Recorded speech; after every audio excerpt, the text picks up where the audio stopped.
Meus queridos irmãos, a graça e a paz do Senhor Jesus, que Deus esteja abençoando a sua vida, o seu coração e falando profundamente na sua alma, em nome de Jesus. Este é o desejo do meu coração e com certeza o Espírito Santo há de falar contigo.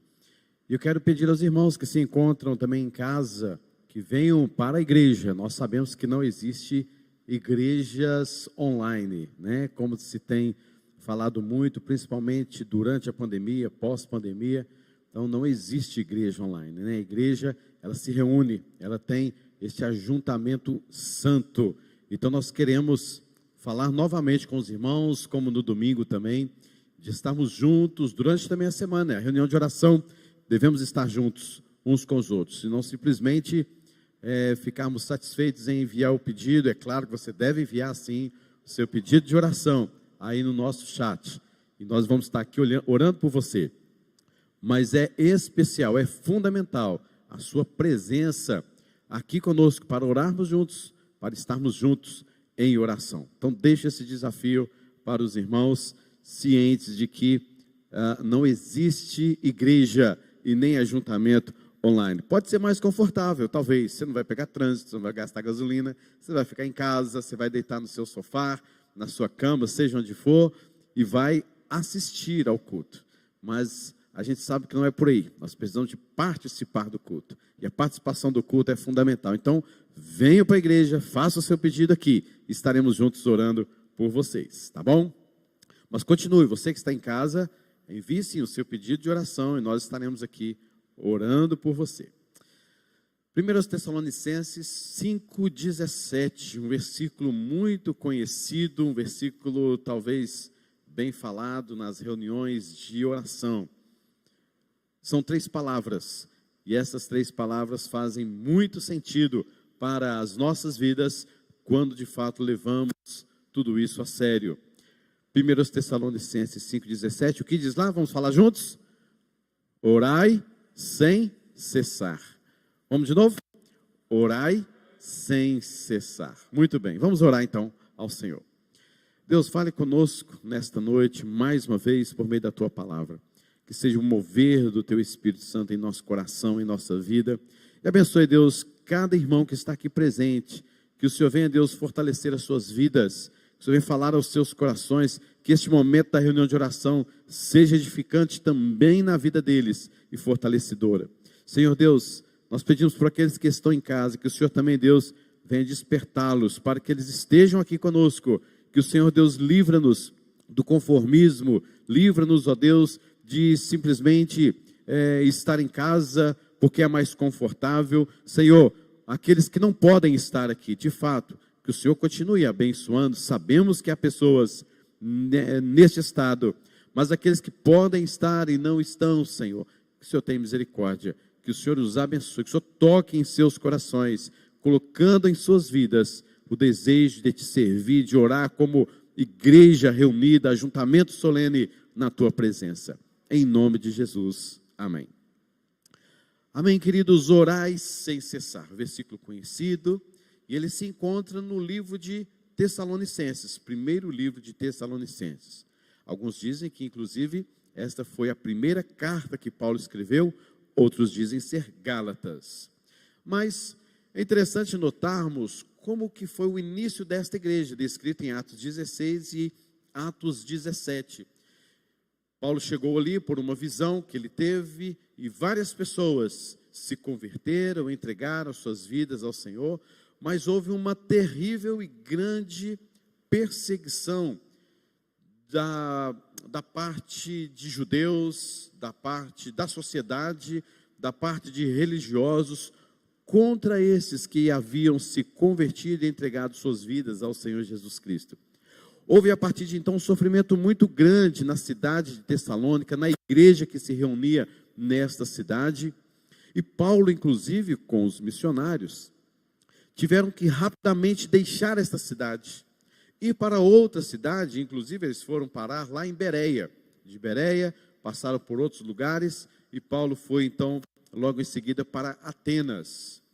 E antes de chegar em Atenas, passando em Corinto, ele estava super preocupado, extremamente angustiado, porque ele não sabia como estavam os irmãos lá em Tessalônica.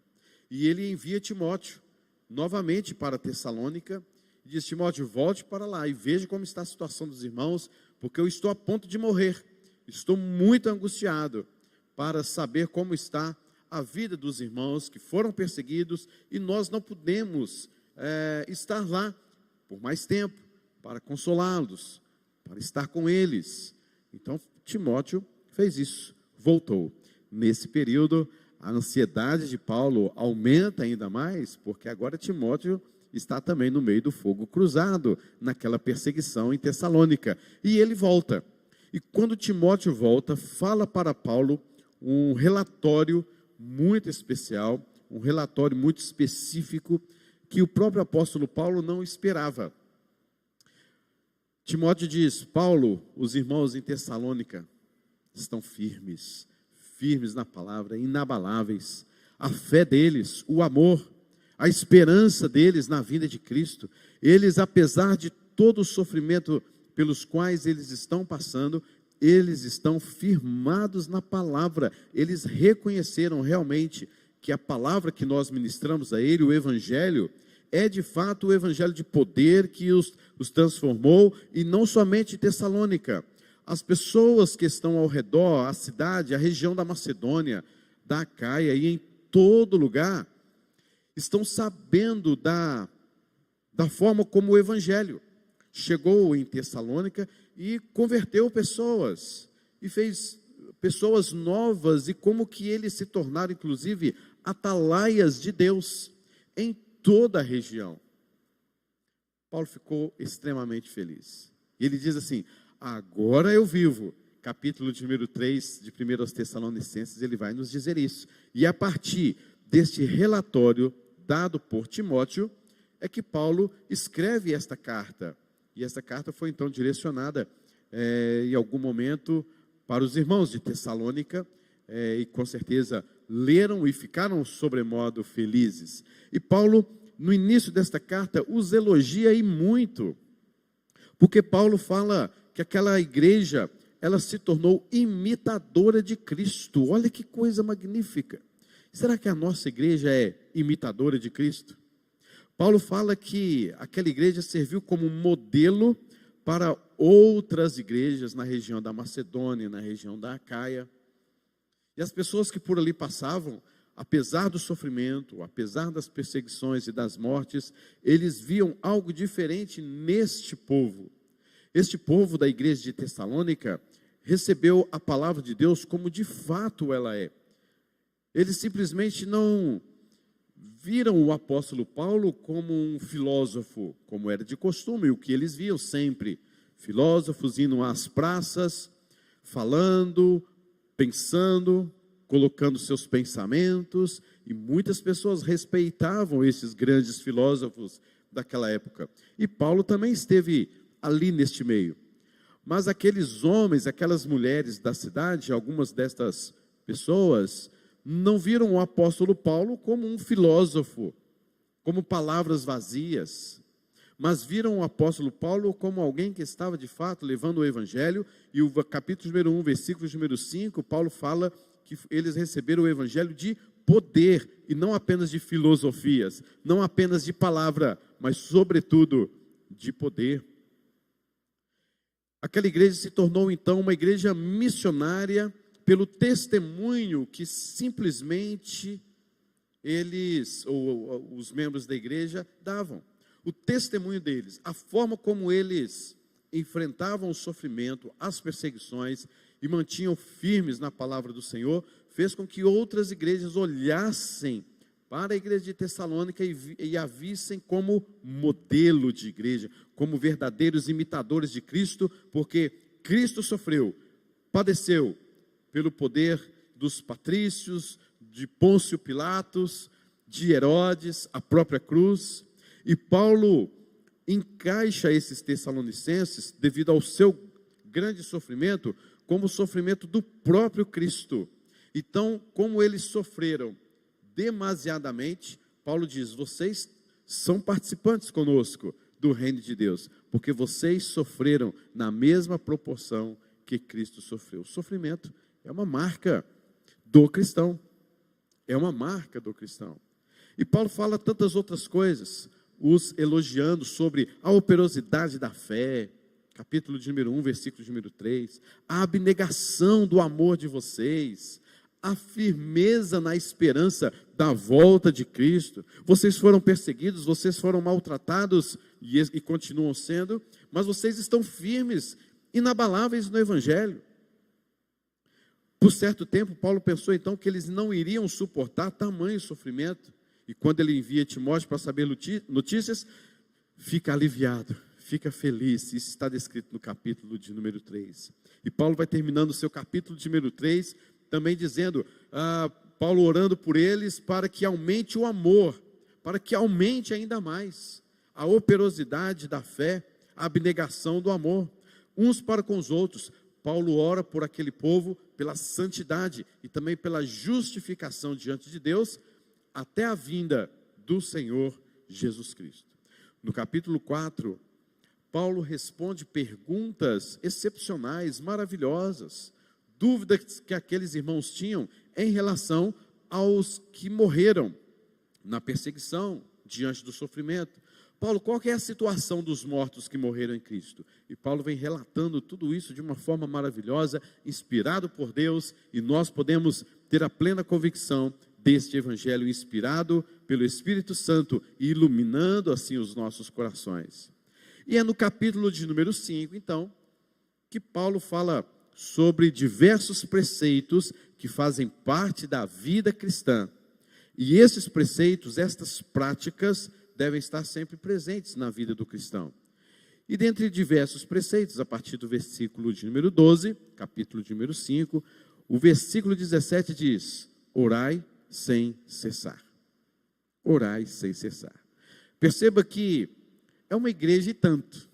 É uma igreja modelo, imitadora de Cristo. Uma igreja que tinha uma fé operante, um amor abnegado. Paulo termina todos os seus capítulos, 5 capítulos que tem este livro, e todos os últimos versículos de cada capítulo, Paulo fala sobre a vinda, a volta do Senhor Jesus Cristo. É um livro bem escatológico.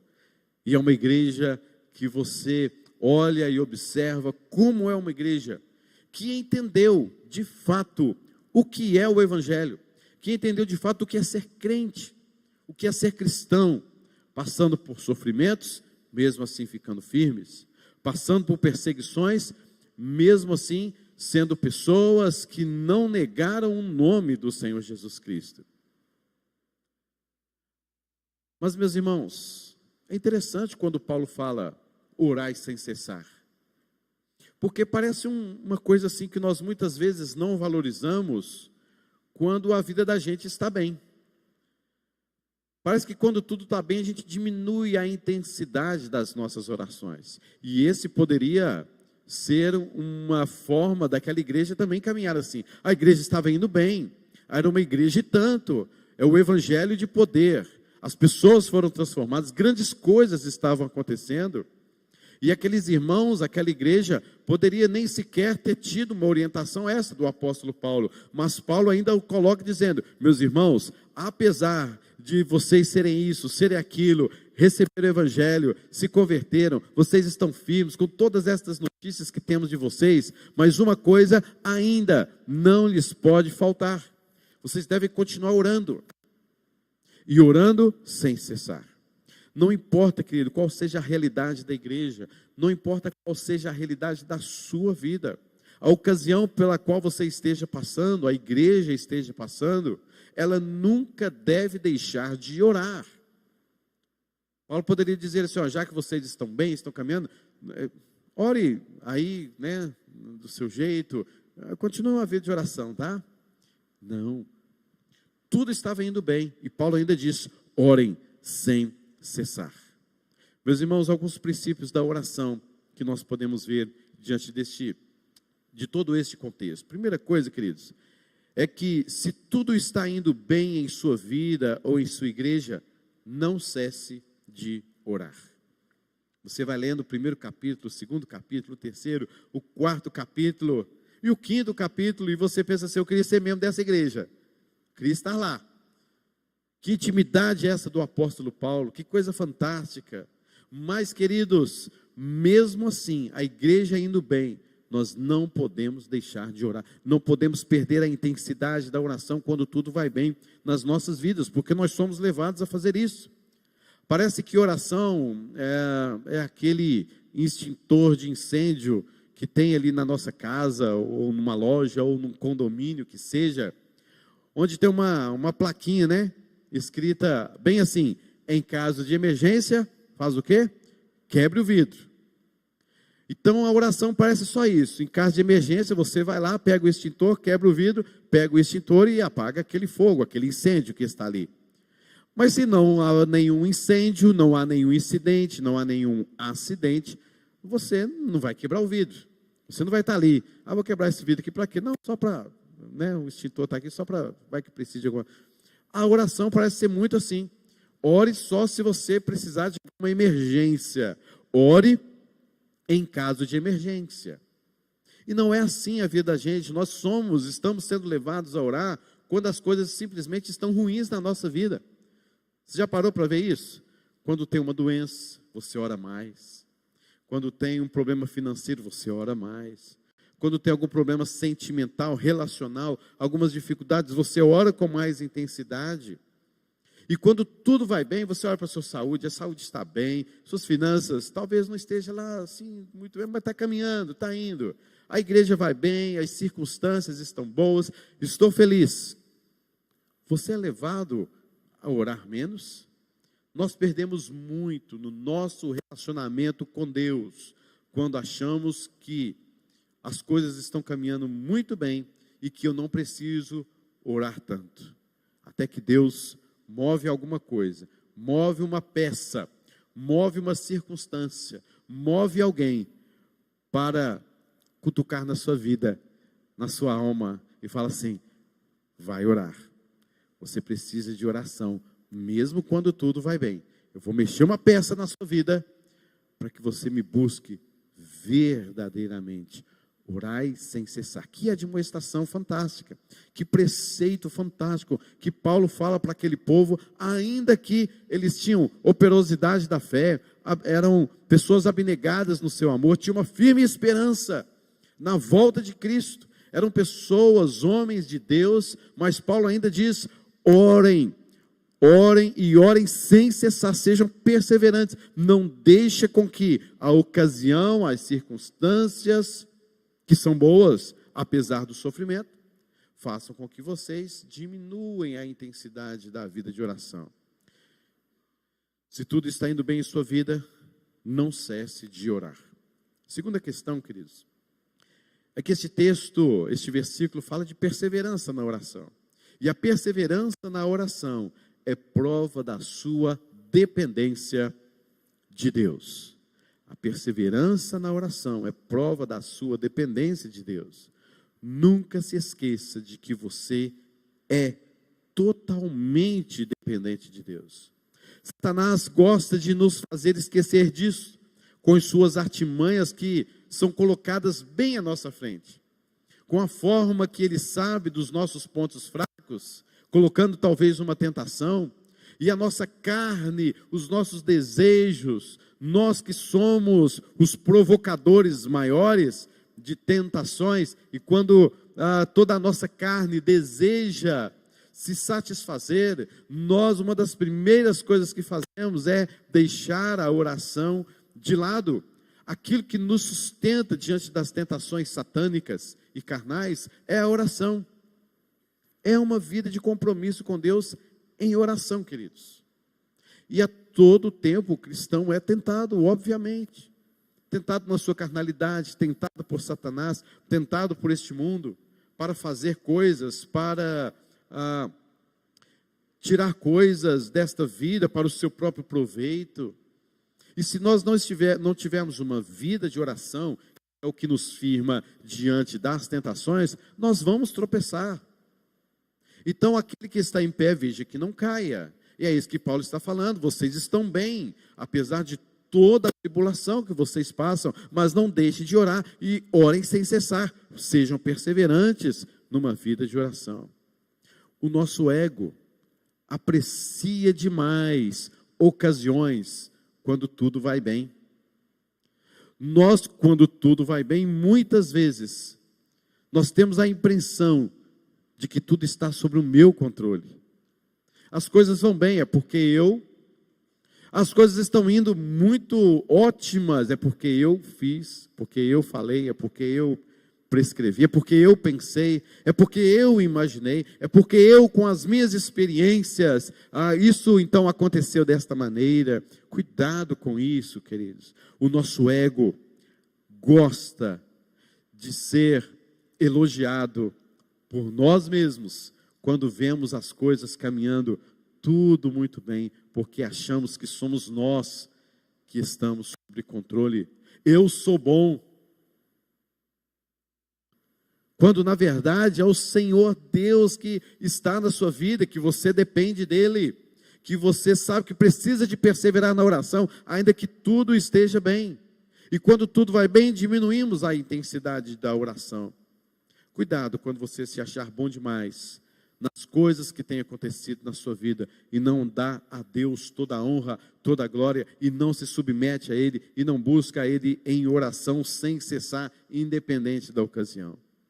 Deus pode te mostrar de alguma forma que você depende dEle e que sem Ele você nada poderá fazer, disse Jesus. Sem mim nada podeis fazer.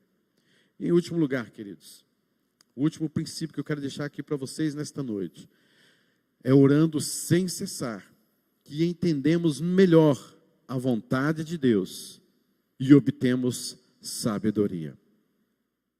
É na prática de uma vida de oração que entendemos melhor a vontade de Deus e obtemos sabedoria. Vida de oração nos leva a aprofundar ainda mais nosso relacionamento com Deus. E de acordo com o que eu vou orando, eu vou conhecendo cada vez mais a Deus, as suas ações, os seus atributos, a sua sabedoria, a sua glória, o seu caráter, a sua vontade soberana. E as suas experiências com Deus, em se tratando, queridos, de respostas de orações, com certeza lhe trouxeram maior entendimento sobre como Deus age quando você ora. Eu tenho plena certeza disso, que quando você buscou a Deus em oração, teve experiências com Deus em oração, tudo isso fez com que você passasse a compreender como Deus age quando nós oramos, como o seu coração se torna alvo da graça de Deus, não pelos seus méritos, mas é porque Deus quer que você ore. Deus fala, orai sem cessar. E eu tenho certeza então, que experiências que vocês já tiveram com Deus, em relação a respostas de oração, fez você crescer, fez você amadurecer, fez você entender a vontade de Deus para a sua vida e a vontade de Deus de como ela age. E por que agora você perdeu a intensidade desta oração? As nossas orações, queridos, não mudam a vontade de Deus. Há muitas pessoas com esta dúvida. Se Deus já sabe de tudo, se Deus vai agir da forma como Ele quer, para que eu vou orar? Queridos, a oração não muda a vontade de Deus. Mas de fato, o Senhor nos ensina a orar. O Senhor nos instrui como orar. O Senhor insiste-nos a orar, a colocar diante dEle todas as nossas ansiedades. O que muda é a forma como nós entendemos e encaramos a vontade de Deus. As suas orações lhes fazem enxergar o agir de Deus conforme a vontade dEle para a sua vida. É isso que a oração faz. Ela vai te moldando para que você enxergue a vontade de Deus da forma como Ele vai agir. Então, sendo assim, você é confortado quando Deus não te atendeu conforme você pediu, mas você orou. E você tendo orado, você se conforta pelo Espírito Santo na sua vida. Você é animado quando compreende que a vontade de Deus é perfeita e que tudo aquilo foi cumprida de acordo com a vontade de Deus. Então você é animado, porque eu orei, e não simplesmente porque eu orei, mas porque eu depositei no Senhor a confiança. É porque eu sei que eu devo orar. Eu sei que Deus me instrui e diz que eu tenho que orar. Então não é o meu mérito, é simplesmente submissão.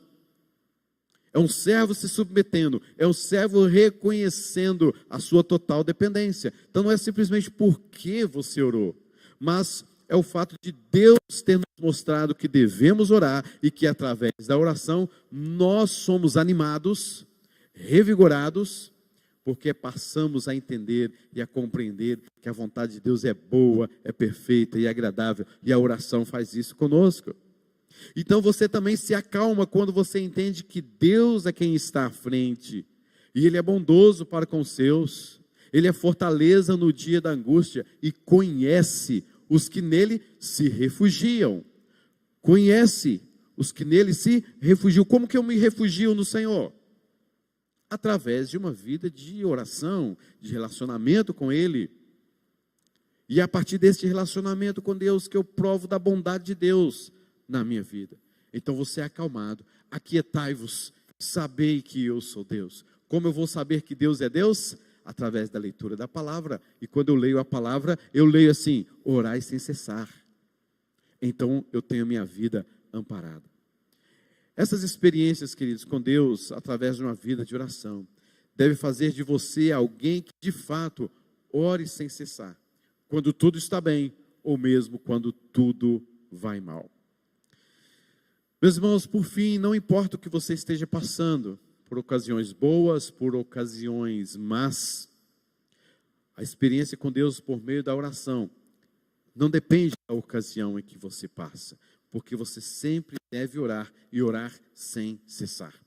Paulo não completou essa frase dizendo: orem sem cessar se as coisas apertarem, ou orem sem cessar quando as coisas estão super bem. Paulo não colocou ocasião. Paulo não saiu justificando a sua ordem de oração. Paulo simplesmente disse: orai sem cessar, estando bem, estando mal. Orar sem cessar proporciona-nos momentos inimagináveis com Deus, como ele disse mesmo para Jeremias: invoca-me e te responderei, anunciar-te-ei coisas grandes e ocultas que não sabes. Que maravilha, que relacionamento com Deus. Oremos sem cessar. Vamos orar ao Senhor neste instante. Senhor Deus, ensina-nos cada vez mais a orar. Não sabemos orar como convém, mas o Teu Espírito Santo intercede por nós. Senhor Deus, fale conosco, nos ensine, coloque em nosso coração a disposição, a dependência total do Senhor. Que possamos, ó Deus, sermos perseverantes na oração, que o Teu Espírito Santo nos mova a isso. Porque se depender de nós mesmos, ó Deus, nós vamos diminuir a nossa oração, vamos deixar de orar, vamos deixar de ler a Tua palavra, mas nós sabemos e cremos que o Teu Espírito Santo nos leva cada vez mais a orar e a orar sem cessar. Dá-nos experiências contigo, Senhor, através de uma vida de oração, que apesar de que tudo esteja bem, apesar de que tudo esteja mal, nós podemos orar e confiar no Senhor, através de uma vida de oração, de que o Senhor agirá. Por isso, ó Deus, conforta-nos, consola-nos, anima-nos, traga a Tua cura, traga o Teu poder, a Tua graça sobre nós. Nós suplicamos o Teu favor, em nome de Jesus. Amém. Vamos ter mais um cântico ao Senhor, e depois nós teremos um momento de oração pelas nossas vidas.